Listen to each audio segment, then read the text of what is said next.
یہ وہ منجلیپ ہے جس کے ساتھ خانہ کعبہ کے اوپر حملہ کیا گیا تھا یزید کی جانب. وہ جگہ ہے جہاں پر امام حسین علیہ السلام کا سر رکھا گیا.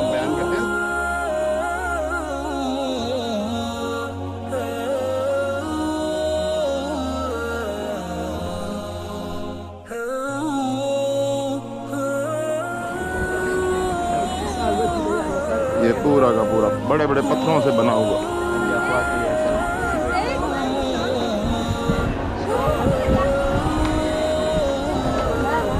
اس میں پہلے بتوں کی پوجا ہوا کرتا تھا اور بتوں کے بعد جو ہے جب عیسائیوں نے اس پہ حملہ کیا اور کامیاب ہو گئے تو انہوں نے اس عمارت کو جو ہے کنیسہ بنا دیا. معاویہ کے زمانے میں یہ معاویہ کا دربار تھا، یزید کے زمانے میں یہ دربار یزید. لیکن جب یزید اس دنیا سے چلا گیا اور اس کے بیٹے کا وقت آیا اور اس نے یہ کہہ کے معاویہ صغیر نے یہ کہہ کے اس تاج اور حکومت کو ٹھوکر مار دی کہ یہ نہ میرے دادا کا حق تھا نہ یہ میرے بابا کا حق ہے، یہ حق تو صرف اور صرف محمد و آل محمد کا. عبد الملک بن مروان وہ حاضر تھا، اس سے جو ہے فائدہ اٹھایا اور وہ اس تخت پر قابض ہو گیا اور پھر حکومت عبد الملک بن مروان کی ہوئی. عبد الملک بن مروان کے دور میں یہ جو دیوار بنی ہوئی ہے، اس دیوار کے پیچھے ایک کمرہ ہے، وہ نماز پڑھا کرتا تھا. اس نے اس کمرے کو مسجد سے تعبیر کر دیا گیا، نماز جماعت یہاں ادا ہو جائے. آج کے دور میں پوری عمارت کو جامع اموی کے نام سے یاد کیا. کربلا کی واقعے کے بعد نبی کی بیٹیوں کو قیدی بنایا گیا، قیدی بنا کر کوفہ اور کوفہ سے پھر شام لایا گیا اور اس دربار کے باہر نبی کی بیٹیوں کو 3 دن تک ٹھہرایا اور اس دربار کو سجایا گیا. بہت سے ملکوں سے لوگوں کو بلایا گیا اور اس دربار کے تمام دروازوں کو کھول دیا گیا. بہت سارے لوگوں کا یہاں ہجوم لگایا. پھر جب امام سجاد اور سیدزادیاں قیدی ہو کر بغیر چادر یزید کی دربار میں آن پہنچے تو یزید خوشی سے جھوم رہا تھا. اتنے میں کسی نے امام حسین کا کٹا ہوا سر جب یزید کے سامنے پیش، یزید اپنے ہاتھوں میں لاٹھی لے کر امام حسین کے پاک لبوں پر مار رہا، ہنس ہنس کے کہہ رہا تھا کہ کاش آج میرا بابا زندہ ہوتا، کاش میرا آج دادا زندہ ہوتا تو میں ان کو بتاتا کہ میں نے بنی ہاشم کے ساتھ کیا کر دیا. رسول اللہ کے نواسے کی توہین کر ہی رہا تھا. اتنے میں یزید نے سوچا کہ اللہ نے مجھے بہت عزت دی. دربار کے خطیب سے کہا کہ ممبر پر آؤ اور دنیا کو بتاؤ کہ اللہ نے مجھے کتنی عزت دی ہے، بتاؤ کہ بنو امیہ اس دنیا میں کیا مرتبہ رکھتا ہے. وہ بکا ہوا خطیب ممبر پر آیا اور یزید کی شان میں قصیدے کہنے لگا. اتنے میں امام سجاد زنجیروں میں جکڑے ہوئے کہنے لگے، اے خطیب، نے مخلوق کو راضی کرنے کے لیے اپنے پروردگار کو ناراض کیا ہے، بس تم نے اپنا ٹھکانہ دوزخ بنا لیا. پھر امام سجاد نے یزید کی طرف دیکھا اور کہا، اے یزید، مجھے بھی اجازت دے، میں بھی اپنے خاندان کا تعارف کرواؤں. لوگوں نے کہا، یہ بیمار قیدی جو اپنی بہنوں کے سامنے زنجیروں میں بندھا رسوا کھڑا ہوا ہے، یہ کیا کہے گا، اسے بھی اجازت دے دو.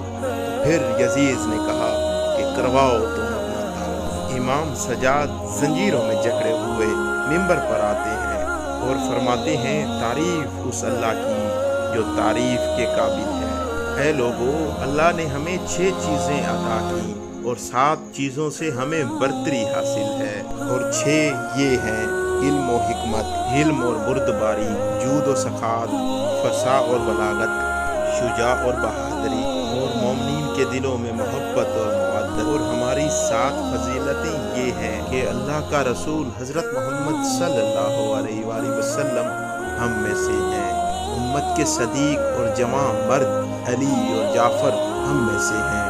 روز محشر اللہ نے یہ اعزاز ہمارے خاندان کو بخشا کہ جب تک علی حوض کوثر کا جام نہ پلائے تو کوئی جنت میں داخل نہیں ہو سکتا. رسول اللہ کے شیر حمزہ بن عبد المطلب ہم میں سے ہیں.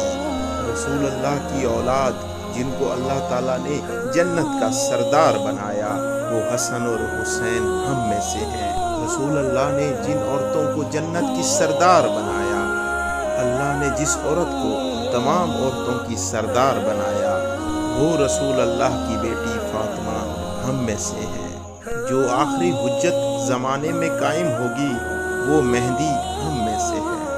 ऐ लोगों, जो मुझे जानता है वो जानता है, जो नहीं जानता मैं उसे अपना हस्ब व नसब बताता हूँ। मैं मक्का व मिना का फर्जंद हूँ, मैं जमजम व सफ़ा का फर्जंद हूँ। मैं उसका फर्जंद हूँ जिसने अपनी अबा से हजर अस्वद उठाया और खाना काबा की दीवार में लगाया। मैं उसका फर्जंद हूँ जिसको अल्लाह ने मिराज पर बुलाया। ऐ लोगों, मैं उस मोहम्मद का फर्जंद हूँ जिसको अल्लाह ने तमाम नबियों पर फजीलत बख्शी। मैं उसका फर्जंद हूँ जिस पर अल्लाह और उसके फरिश्ते दरूद भेजते हैं। मैं उसका फर्जंद हूँ जो वही खुदा के सिवा बोलता ना था। मैं मोहम्मद मुस्तफ़ा का फर्जंद हूँ, मैं अली मुर्तज़ा का फर्जंद हूँ, वो अली जिसकी वजह से काफिरों ने कलमा पढ़ा। मैं उस फातिमा का बेटा हूँ कि जब वो दरबार आती तो अल्लाह के नबी खड़े होकर ताज़ीम किया करते थे। मैं हसन और हुसैन का फर्जंद जिनको अल्लाह का रसूल कंधों पर सवार करके दुनिया को बताया करते थे कि मैं इनसे हूँ, ये मुझसे है। मैं अजर रिसालत कुछ नहीं मांगता सिवाय इसके कि मेरी औलाद से मोहब्बत कर। मैं इस कटे हुए सर का वारिस हूँ, मैं इस खून में रंगीन कफन का वारिस हूँ। मैं उसका बेटा हूँ जिसे करबला की ज़मीन पर 3 दिन तक भूखा प्यासा रख कर कत्ल किया गया। मैं रसूल अल्लाह की बेटियों का वारिस हूँ जिन्हें कैदी बनाकर तुम्हारे सामने लाया गया। बात जब यहाँ तक पहुँची तो लोग रोने लगे, सर पीटने लगे और कहने लगे ये क्या हो गया। यजीद ने देखा कि कहीं बगावत न हो जाए, अपने वजीर से कहा कि जाओ अजान दो। इतने में मौजिन ने अजान दी। जैसे ही अल्लाहु अकबर की सदा बुलंद हुई, इमाम सज्जाद ने कहा कि अल्लाह से बढ़कर कोई चीज़ बुजुर्ग बरतर नहीं। अजान देने वाले ने जब अशहदु अल्ला इलाहा इल्लल्लाह कहा, सज्जाद ने कहा बेशक अल्लाह के सिवा कोई खुदा नहीं और इसकी गवाही हमने खून से दी है। और नबी की इन नवासियों ने बेपर्दा और पत्थर खा खा कर दी है। इतने में अजान देने वाले ने अशहदु अन्ना मुहम्मदुर रसूल अल्लाह कहा। बस ये कहना था। इमाम सज्जाद ने यजीद की तरफ देखा और कहा, ए यजीद बता, ये मोहम्मद हमारा जद है या तेरा जद?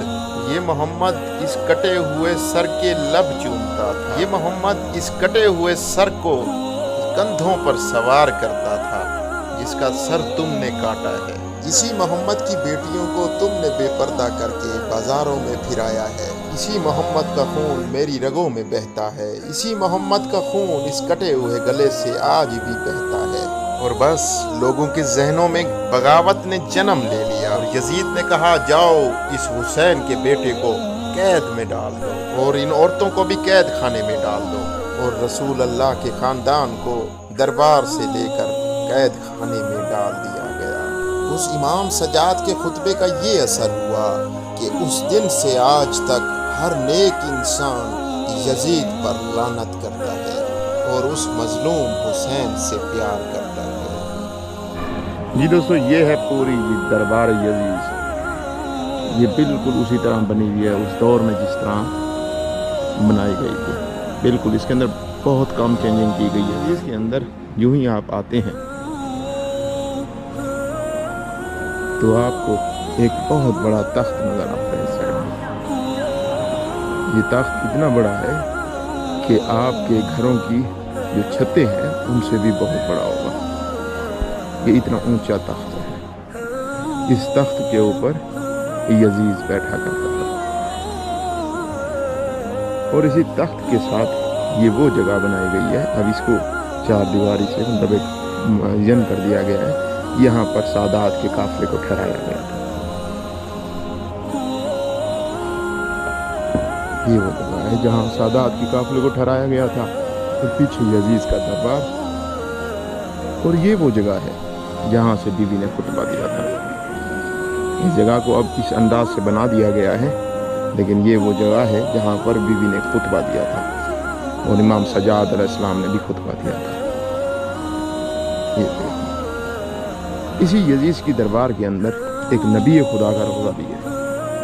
नबी खुदा का रोज़ा यजीज की दरबार बनने से भी पहले का है। उस वक्त ये एक छोटी सी कब्र हुआ करती थी, आज इसको इस अंदाज से बना दिया गया है। नबी खुदा हज़रत याहया अलैहिस्सलाम का ये रोज़ा है।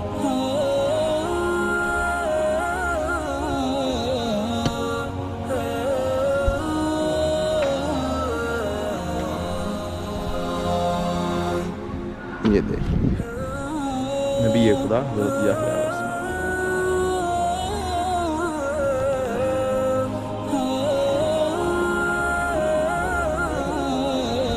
इस साइड पे तख्त लगा था, ये पूरा का पूरा दरबार यजीद है। अच्छा जी, ये वो जगह है जहाँ पर इमाम हुसैन अलैहिस्सलाम का सर रखा गया था। इस्लाम का सर रखा गया था इस पत्थर के ऊपर, ये वो जगह है।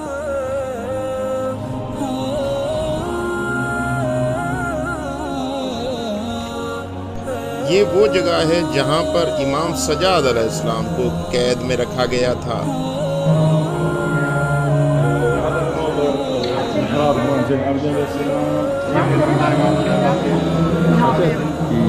ये इबादतगाह भी है और बाद रिवायत में मिलता है कि ये जगह पर इमाम ज़ैनुल आबिदीन को कैद भी किया गया था इसी जगह पर। और साथ ही आपको ये जगह जो मिलती है, यहाँ पर भी इमाम हुसैन अलैहिस्सलाम का सर रखा गया था।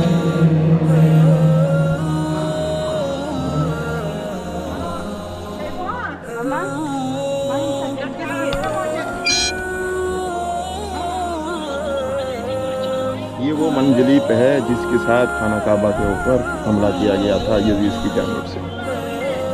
इस तरह की वीडियोस देखने के लिए इंशाल्लाह नेक्स्ट वीडियो के अंदर हम आपको बीबी सकीना सलामुल्लाह अलैहा का रोज़ा दिखाएंगे।